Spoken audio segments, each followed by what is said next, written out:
Olá a todos, aqui quem vos fala é Stephanie Soares. Estou aqui para poder apresentar para vocês um resumo, o qual participamos do GDG Aracaju, sobre uma proposta do Google sobre Machine Learning, onde fizemos um Jam em Aracaju, na Coese, e eu decidi preparar esse material, um material resumido sobre o framework TensorFlow.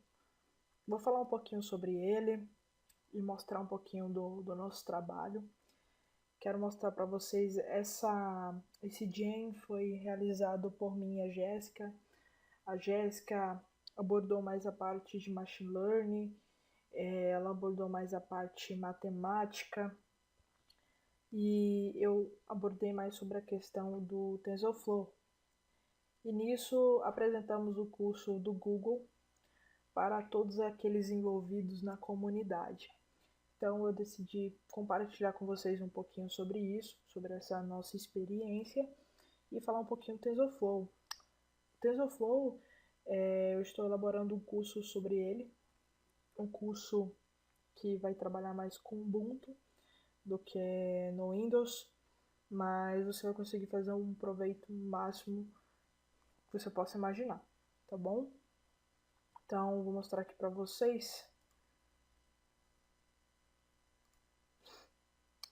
Vejam só, aqui eu tenho a foto do evento, vou mostrar para vocês, tá? Aqui está eu, a galera reunida aqui na Coese, aqui o restante do pessoal que estava no evento. E vou falar agora do TensorFlow, tá? Quem vai falar sobre o TensorFlow? Alguém já ouviu falar sobre o TensorFlow? O TensorFlow é um framework que nasceu do GistBelief. O GistBelief era um outro framework que nasceu pelo Google Brain. Google Brain era uma equipe do Google que desenvolvia então essa tecnologia chamada GistBelief. O GistBelief era o antecessor do TensorFlow. O TensorFlow nasceu em 2015 e o GistBelief ele nasceu em 2011. Então todas as heranças, todas as características existentes do TensorFlow veio aí do GistBelief. Então o GistBelief foi desenvolvido pela equipe do Google. E por que o processo do GistBelief e por que o GistBelief não continuou? O GistBelief ele não continuou por conta que a equipe de engenharia, a equipe de arquitetura, um projeto que era tão ambicioso, um projeto tão gigantesco, acabou fracassando em alguns detalhes. Então o Google foi lá, falou: olha galera, vamos engavetar aqui por um momento, vamos guardar esse projeto e quem sabe no futuro a gente vai lá, utiliza para alguma coisa. E foi isso que o Google fez, né? O Google foi lá, pegou o projeto de Disbelief, falou: oi, equipe do Google Brain, vamos dar um break, vamos engavetar aqui. Quando a gente precisar fazer alguma implementação nova, sei lá, alguma coisa do tipo, vamos utilizar. E aí o que acontece? Acontece em 2015 o nascimento do TensorFlow. TensorFlow ele é conhecido por ser uma library, ele é conhecido por ser um framework, ele é conhecido por ser então uma biblioteca open source que nasceu no dia 9 de novembro de 2015. Ele nasceu com as características, melhorias, porque ele é totalmente aberto, ele é totalmente open source. Você consegue acessá-lo pelo GitHub, fazer puxar ele do GitHub, fazer modificações, você consegue contribuir, você consegue ser uma pessoa fascinante no mundo open source. E isso foi algo que contribuiu muito para o TensorFlow. O TensorFlow tem uma comunidade muito forte, muito ativa, e ele herdou características do Disbelief. Então, o que ele herdou de tão interessante do Disbelief? Ele herdou a questão de redes neurais profundas. Então, ele herdou essas características. Nossa, mas o que o TensorFlow tem assim demais, né? Porque o pessoal usa muito ele, o que ele tem de interessante?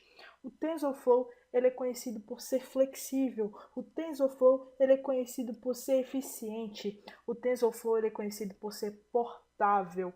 Ele contém características as quais vão permitir para que você aplique técnicas de deep learning, onde você vai conseguir criar de fato, fazer as suas implementações, fazer a questão do desenvolvimento até chegar de fato em uma produção. Então você consegue fazer isso com o TensorFlow. Uau, o TensorFlow é tudo isso mesmo? Sim, o TensorFlow é tudo isso. E eu vou mostrar para vocês um pouquinho sobre tudo isso. Nossa, mas foi muita informação. Então vamos entender agora onde o TensorFlow se enquadra.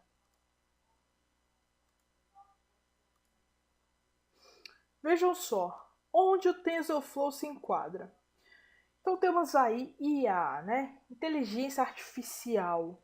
Inteligência Artificial nasceu por volta de 1950, não é algo assim que aconteceu em 2015, não é algo que aconteceu em 2010, não é algo que aconteceu agora. A inteligência artificial nasceu de 1950, então as pessoas começaram a pensar em inteligência artificial. Um exemplo bastante interessante é sobre os filmes que começaram a ser startados mais ou menos por aí nessa época, 1960, 1970. Ali então tiramos por Star Wars, o primeiro filme em 1977. Em 1977 temos lá o exemplo do robozinho, o robozinho do Anakin, né? Um robozinho que conquistou a vida de muitos e muitos fãs de Star Wars. É aquele, o 3CPO. O 3CPO é aquele robozinho que conquistou a galera. Então nós temos uma ideia, uma noção de inteligência artificial desde aquela época. Então nós conseguimos desdobrar o que? Algo funcionando, algo com IA, tá? Então eu tô falando assim de uma forma bem dinâmica para vocês abstraírem bem a questão do conceitozinho em relação à inteligência artificial. Nossa, então IA é isso? Não, não é.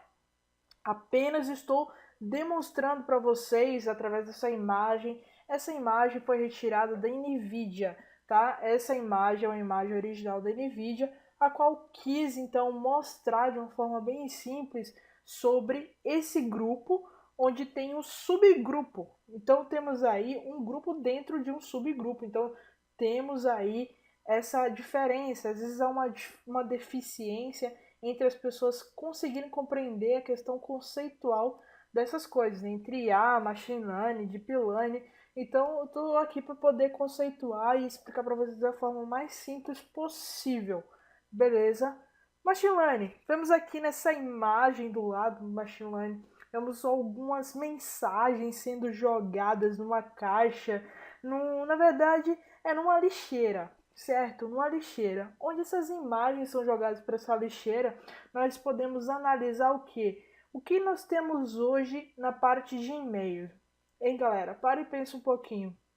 Onde eu consigo, sendo usuário, eu treino então o sistema, digo para ele que determinadas mensagens são spams, então ele lança para minha lixeira que aquelas mensagens são spams. Beleza? Então o que acontece? Pego aquelas mensagens, acabo treinando. Então eu faço todo o mecanismo mesmo funcionar. O que? Que aquelas mensagens são spam. Então é um exemplo de machine learning. Um exemplo de machine learning, onde eu faço realmente um treinamento e acabo ensinando aquele sistemazinho, ensino aquele robozinho, ensino a ele o que ele tem que fazer, ele faz. Beleza? E Deep Learning? O que seria Deep Learning de uma forma bem simples? Deep Learning seria a parte da codificação, a parte da implementação, onde eu vou utilizar métricas, onde eu vou utilizar frameworks, onde eu vou usar bibliotecas para poder então fazer as coisas funcionarem. É a mão na massa, beleza? Nossa, mas eu nunca ouvi desse jeito. É exatamente isso, para que você consiga pegar os conceitos e quando você olhar para IA, quando você olhar para Machine Learning, quando você olhar para Deep Learning, você entenda que existe um grupo e que existe então subgrupos, onde tem Machine Learning, onde tem Deep Learning, uma coisa casa com a outra e são coisas que estão associadas, mas que cada uma dessas coisas são diferentes, tem um conceito, tem uma filosofia um pouco diferente, mas uma coisa dependendo da outra. Beleza? Tranquilo? Podemos prosseguir? Nossa, podemos prosseguir sim! E sobre o TensorFlow é uma biblioteca de software de código aberto para a computação numérica que usa gráficos de fluxo de dados. Esse é um conceito, gente, que está descrito no site do TensorFlow. Então, se você conseguir acessar tensorflow.org, você vai encontrar este mesmo conceito, da mesma forma que está nesse slide. Então, foi algo extraído do site oficial do TensorFlow. Então, o que isso quer dizer, né? O que é o TensorFlow? O TensorFlow é uma biblioteca. Isso quer dizer que ele é um framework. Isso quer dizer que eu consigo, então, utilizar ele como software, um software de código aberto. Eu consigo utilizar para fazer as minhas atividades de deep learning. Eu consigo, então, usar o TensorFlow para poder construir algoritmos de uma forma bastante eficiente, de uma forma bastante inteligente, que é de computação numérica. O que é computação numérica? Computação numérica seria a parte de aprendizagem de máquina. Então, quando eu vejo esse conceito de computação numérica, eu tenho que abstrair, entender que é técnicas, é a parte mesmo do machine learning, é aquela questão da aprendizagem de máquina, beleza? Então tá, computação numérica. Computação numérica quer dizer para mim que eu estarei utilizando um software de código aberto para aprendizagem então de máquina, onde fazer a utilização de gráficos de fluxo de dados. Então vou conseguir então fazer essa parte de gráficos de fluxo de dados dentro do TensorFlow. Eu consigo fazer isso. Então, pessoal, essa parte eu já passei para vocês, mas eu acho interessante para poder fixar, certo? Então, o que acontece? O que acontece é que tivemos inicialmente uma ferramenta original de Deep Learning, que ela foi a Disbelief, que foi desenvolvida pela equipe do Google, que era um produto original, era aquele produto principal do Google para trabalhar com Machine Learning. Tá? Mas o que acontece? Acontece que esse produto não foi para frente devido às deficiências, os problemas que eu falei para vocês anteriormente. Então, baseado no que foi desenvolvido anteriormente, que foi o Disbelief pela equipe do Google Brain, foi desenvolvido então o TensorFlow por essa equipe do Google Brain.